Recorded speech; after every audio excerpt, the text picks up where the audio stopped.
What's good, Corillo? Por aquí Carlos de la Teología de la Calle. Espero que estén todos bien. Rapidito, quiero hablar de un tema bien importante con ustedes y es todas estas cosas que se están hablando sobre una posible tercera guerra mundial.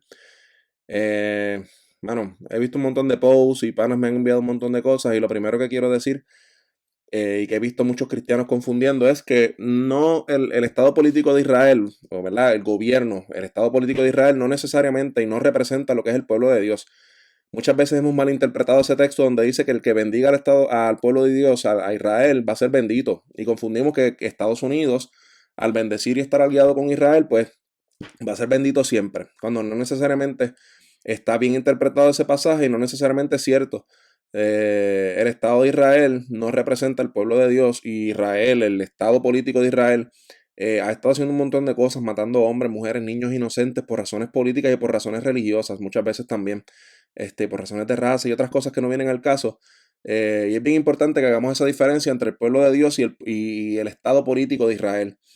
Segundo, también he visto un montón de gente utilizando lo que es el miedo ante esta situación de una posible guerra, porque Estados Unidos bombardeó unas cosas en unos lugares en Irán, murió uno de sus hombres principales, uno de sus líderes principales y mire, esto ha sido back and forth. Yo no soy experto militar y ni cosa por el estilo, pero si usted ve un poquito de noticias va a ver que estos bombardeos y estos asesinatos y estas cosas llevan años larguísimos pasando.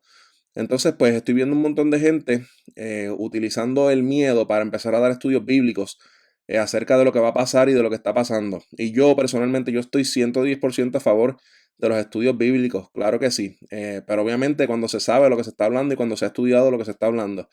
Y hay un montón de gente utilizando el miedo para que las personas vengan y para hablarles de todas estas cosas que están pasando, de estas guerras y rumores de guerra, y de cómo todos estos son cumplimientos proféticos, y cómo todo esto se va a desatar en la venida de Cristo, en el arrebatamiento de la iglesia, y cómo todo esto va a ser el principio de la gran tribulación y cosas por el estilo.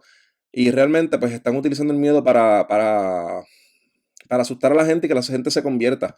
Y lo primero que tengo que decir sobre eso es que el miedo no puede ni debe utilizarse, porque nadie que se convierta al cristianismo por miedo va a ser retenido por el miedo. Solamente el amor de Cristo es el que retiene y el que convence a las personas, y es el evangelio, la palabra de Dios, la que llena a las personas. Es Cristo el que llena a las personas, no es el miedo.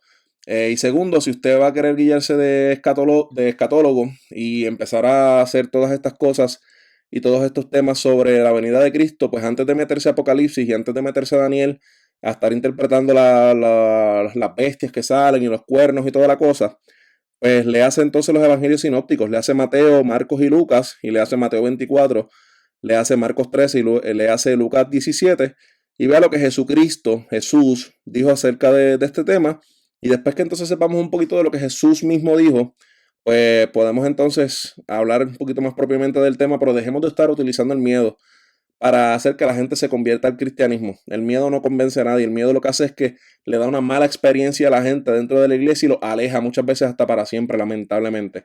Así que nada, familia, les mando un fuerte abrazo, Dios los cuide, excelente fin de semana. Bye.